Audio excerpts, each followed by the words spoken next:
our 25th edition of Humans of VIT, or also known as HOV, which is a part of our newsletter, The Weekly Edge, also known as TWE.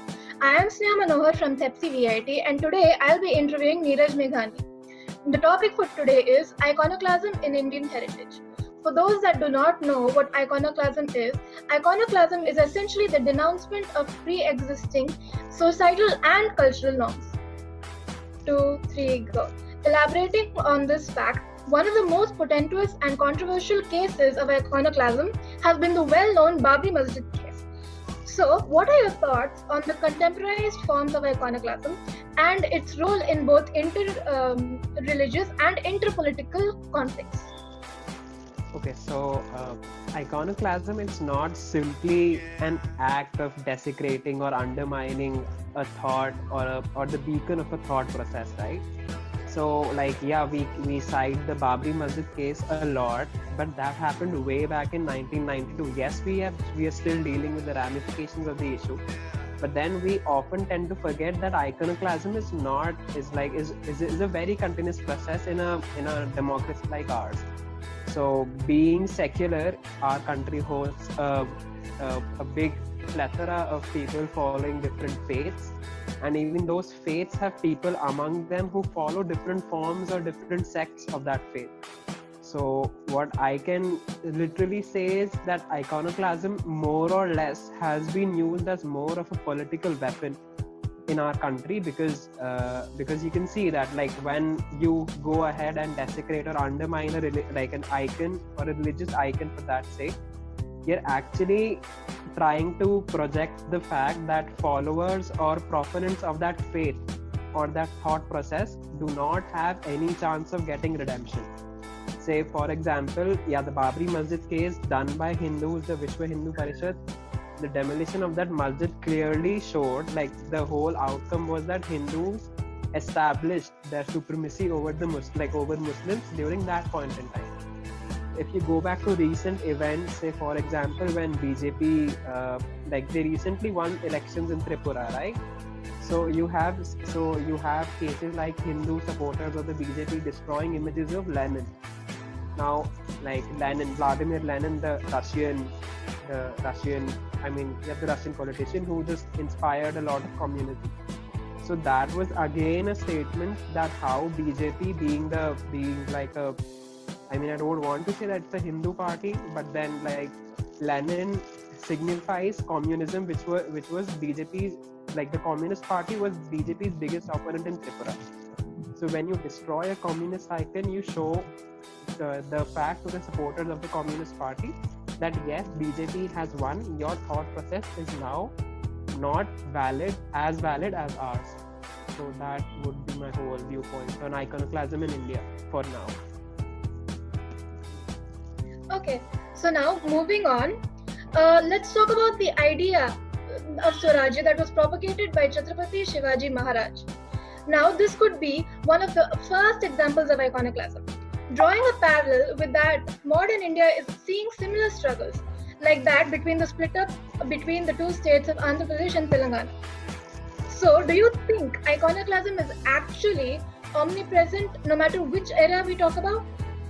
Yeah, iconoclasm is more of a, as I've been trying to put forward, iconoclasm is more of a method of it's a method of self-expression, right?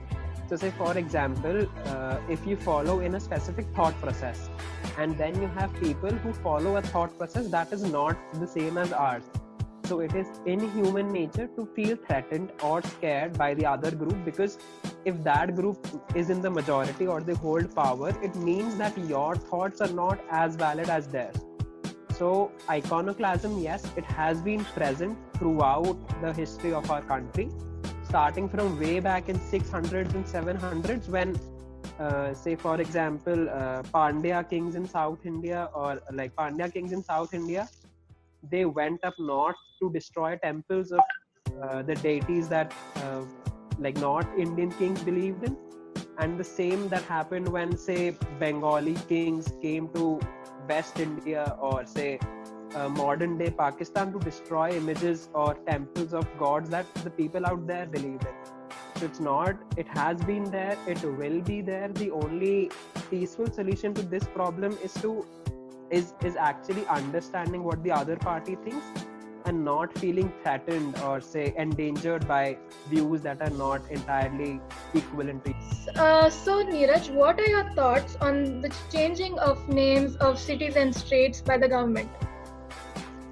Okay, so the changing of cities, yeah, we have classic examples like Allahabad to Prayagraj again, which simply go on to show that, see, the names or say names are a powerful thing to inspire thoughts, right? So for example, if you see a name, if you see an image, if you associate an image to that name, that place or that object gives a definition of it to yourself. So say for example, if we continued with something like Allahabad to date, I mean, so the thing is that when you think upon that name, yes, you know that that name was given by probably some Mughal ruler or some Muslim ruler who must have ruled over that city many years ago. So in a very logical thought process, that name shouldn't even matter that much because it has been that way for hundreds of years and hasn't been a topic or a topic of contention for any group involved. But as soon as you take the step to change that name, say for example, like when you change that name to something that is very indicative of a Hindu name like Prayagraj, you obviously bring out the differences in front of the masses, right? So say for example, if you were living in Allahabad, say maybe 15 years ago, you wouldn't have cared if that place was called Allahabad or anything else. Right? As soon as it changed from Allahabad to Prayagraj, the feelings of say religious competition or like stark differences between Hinduism and Islam spring out in your mind because that's how radical the name change was.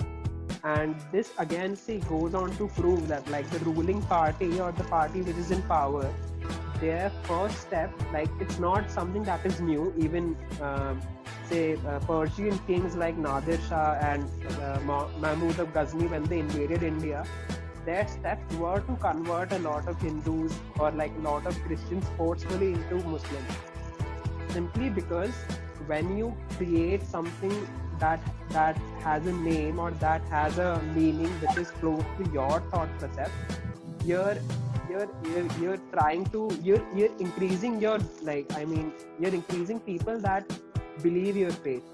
And when that number of people increases, it gives validity to that faith, and it gives validity to the definition of the people who follow that faith. So again, like no, it's not even limited to cities. Like people have been accusing the BJP of say like putting on Hindu names to cities that had apparently Muslim names. You could look into say the government schemes that have been launched over the years. Say for example, the Indira Gandhi water canal in Rajasthan or the Rajiv Gandhi National Park. You can it doesn't take a lot of brain power to actually know that these schemes were initiated in during the Congress rule, because for them Rajiv Gandhi, Indira Gandhi, Jawaharlal Nehru, they are their icons. When you go on to BJP led years, like the very recent Atal Tunnel that was inaugurated very recently, and then you have statues of Sardar Patel again. So these two people are in the list of people who are seen as BJP icons over the years. So this simply is again at its core, in my belief, it simply is a way of influencing your thoughts, right? So whenever you hear about these cities or about these government programs, at some point in your brain you start thinking about these icons, and then again you start thinking eventually your thinking will lead on to the parties that have been inaugurating these schemes. So again, yes, names hold a lot of power, and they've been used for years and years, after Indian independence, to influence Indian voters into the favor of one party or the other. Okay, so we'll be moving on to our last question for the day. Iconoclasm has been central to large-scale intellectual and social movements since the beginning of modern revolution, with female creators bringing women-led stories that stand up to patriarchal structures and other underprivileged classes bringing representation. What are your views on the usefulness of iconoclasm in contemporary feminist, queer-friendly, and social reform? So again, iconoclasm comes from, like, has its roots in the word icon. Again, an icon is a beacon of a thought process, and when that beacon is established, that beacon will aim to sensitize people to the cause that the beacon represents. So say for example, what comes to my mind very recently, say for example, the George Floyd movement that happened very recently, that resulted in the breaking and removal of a lot of statues that were related to the Confederacy and the Confederate soldiers who believed in slavery, right? So when you actually go on, you move on ahead to remove those statues, you're trying to challenge those powers of authority, and you're trying to challenge the people who think that the beacons of, or the icons of the Confederacy were true. So then again, removal of those statues gave validity to the Black Lives Matter movement, which is a very good thing that has happened, because yes, all of us deserve equality no matter what our background is. Coming on to like breaking the patriarchal society, I mean with more focus on, say, Indians, on the Indian side of things. So Hindus and a lot of extreme Hindus, I'd refer to them as extremists, they have been quoting and misquoting ancient Hindu texts. They have been misinterpreting them, or maybe they have been teaching it wrong to people, and that's how our society has come to be as polar as it is in these days.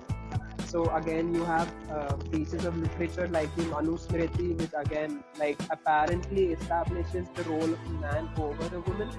And then you have people misquoting things like the Varna system, which just simply aim to divide the society into 4 parts and not in any way establish a hierarchy, which we eventually did in our history.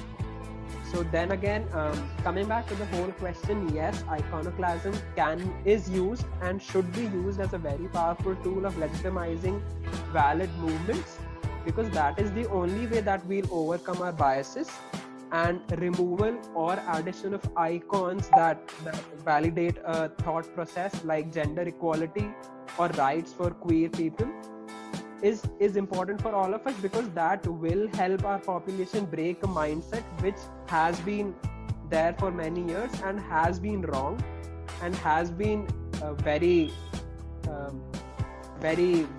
I mean, that has been very unfair to a lot of people. Okay. Thank you so much for giving us your time today, Neeraj.